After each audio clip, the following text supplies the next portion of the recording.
Have you ever finished a long shift and you feel that tension between what you're carrying now and what God is calling you to build next?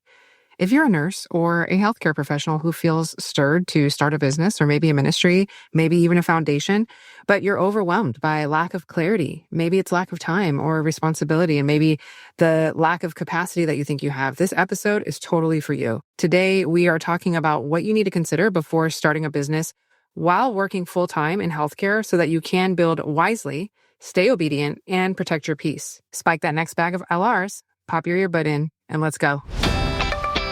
If you're tired of juggling work, family, big business dreams, but long for the focus and courage to finally step out in obedience, you're in the right place. Hi, I'm Lanisha, life coach and kingdom entrepreneur. I know what it takes to demolish fear and rise in bold identity while building a business that glorifies God and leaves a harvest that outlives you. Are you ready to dive in? Grab your journal and cup of joe because we're going straight from the secret place into strategy. It's time to build boldly. Hey friend, I want you to picture this.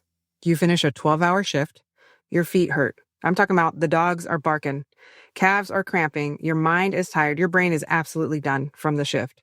You've given literally everything you've had to your patients, their families, the team, the endless needs that have been pulling at you all day long.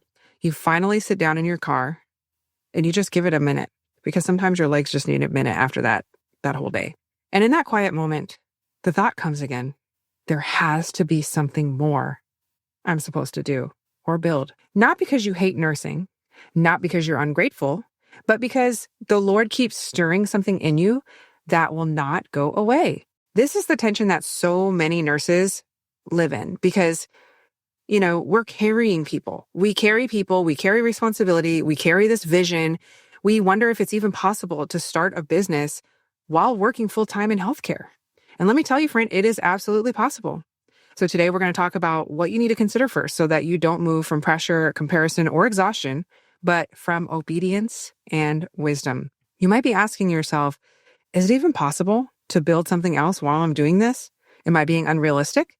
Am I asking for too much? Or is this actually God? I want you to hear this clearly from the start. Yes, it is possible to start a business while working full-time in healthcare. But how you build it matters just as much as what you build. So let's jump into the points.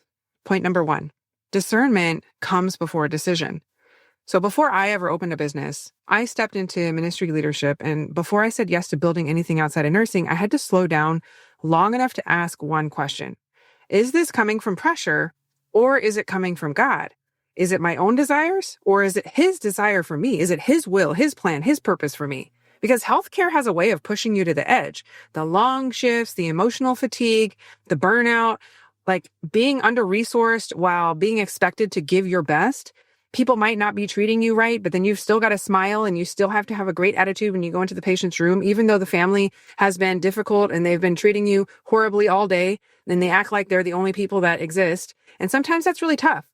And exhaustion can also imitate calling if you're not careful. Not every desire to leave is a divine instruction to build. Sometimes God is calling you to rest. Sometimes He's calling you to heal. And sometimes He's calling you to prepare quietly before you move. When I opened my franchise, I was working bedside. And it wasn't because I hated nursing that I opened the franchise. It was just because I had clarity. And clarity brings peace. And even when that workload is heavy, I opened up this popsicle business, completely opposite of everything I thought I would ever do. I heard the Lord say, you will minister to people outside of selling a popsicle. I will never forget it. I've been saying it for years because people would always ask me, what made you do that?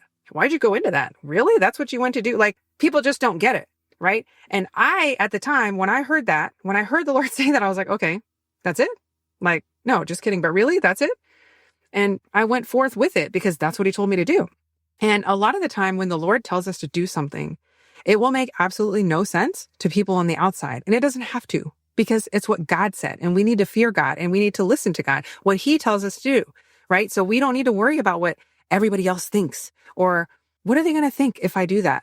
Well, if God told you to do it, it doesn't matter what everybody else thinks. And of course, the most it's like cliche story, but I mean, look at Noah. Seriously, he was building that ark. So it's like, that's the easiest story that anyone can remember that you can relate to because he was building an ark and there was no rain. There was no water. Like, it's crazy. And it's used so often in depiction because it literally made no sense to anyone, including him, but he was obedient to it.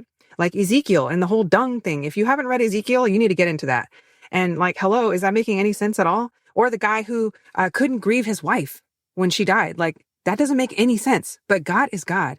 And if you're not obedient to what he's calling you to do, then you're being disobedient. And if the thought of building feels like frantic or anxious or driven by like an escape, God does not add weight without grace. He gives you the ideas along with the resources. Nothing ever seems to make sense, but he makes everything make sense. The ideas also tend to match up sometimes with what your heart desires because he's God. He wants you to be happy too. Ask the Lord this question. Is this desire being fueled by pressure or by obedience? Point number 2. Capacity is not infinite just because you're capable. This one is especially for nurses, my nursing students too, because once you're done with nursing school and you go to work, you are walking into a whole new ballgame. You are trained to handle more. And that does not mean that you're meant to carry everything. Healthcare teaches you to push through, but God teaches you to steward capacity. And just because you can stay up late after a 12-hour shift does not mean that's where your business should be built. Just because you can function on little rest doesn't mean that it's sustainable or wise. A full schedule is not the same as a fruitful one. A full schedule drains you. A fruitful schedule multiplies you. So when you sit with me on one-on-one coaching, we look at what God actually assigned you to carry and what you may have picked up out of pressure or expectation or false burdens, or maybe it's fear of falling behind. But we get to sit and go through these ideas and dreams that you have and really get clarity from the Holy Spirit. God isn't glorified by burnout. He is honored by obedience that lasts. And if building is costing you your health, your peace, or your ability to hear God clearly, something needs to be reevaluated. I really want you to think about those things this week. Point number 3, your job may be supporting the vision, not blocking it. A lot of nurses believe that they can't truly build until they leave healthcare. But many times, the very job that you want to escape is the thing that God is using to prepare you. So your job might be funding the vision. It might be sharpening your leadership. It may be teaching you systems and accountability and time management and decision-making under pressure. Working bedside taught me how to lead, how to organize, how to manage responsibility, how to function in the high-stakes environments. Those skills didn't disappear when I started building business. They followed me. Running a business or a ministry is no joke. It requires every skill that you have, including walking into zones that you don't feel comfortable in all of the time. But guess what? Nursing also prepares you for that. You can also use nursing to fund whatever it is that you're thinking of. You can start creating a side budget for the side hustle that you want to do. Do the research on your off days. Like, what are you good at?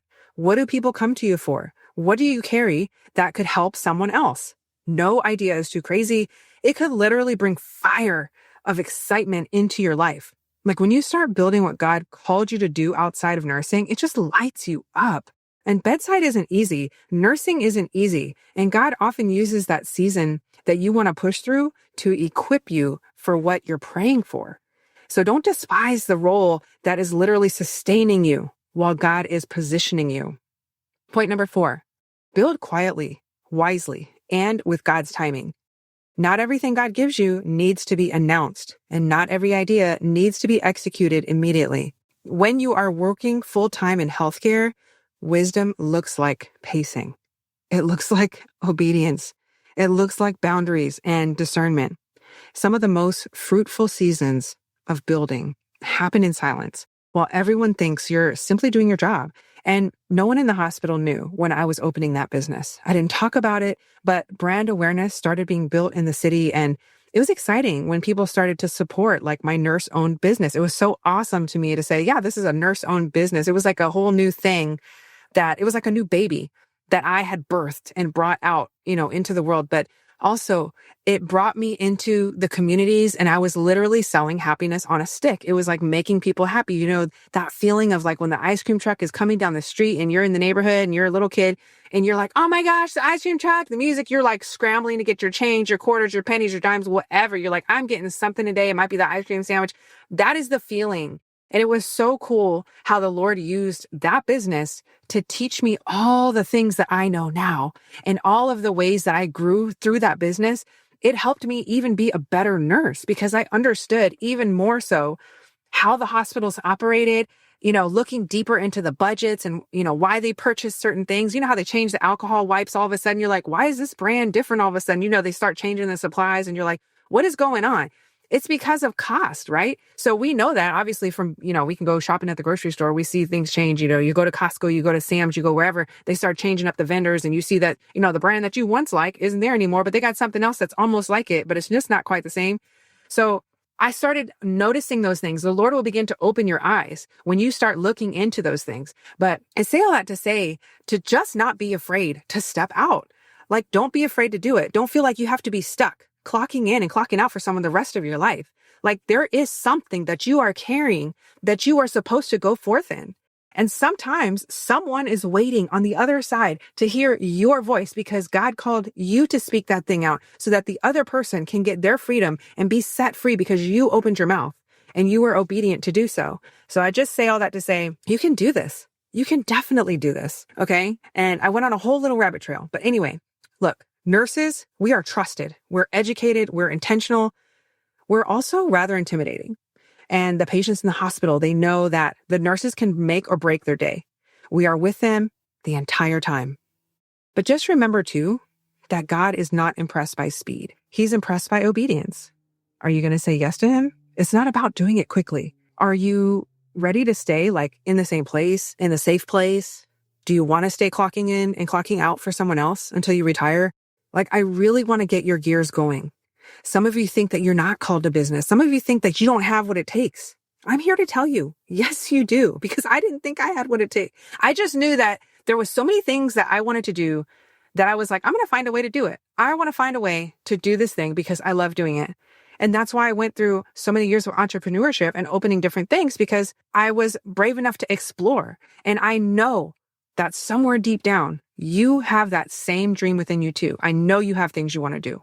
So we can sit down and talk about it.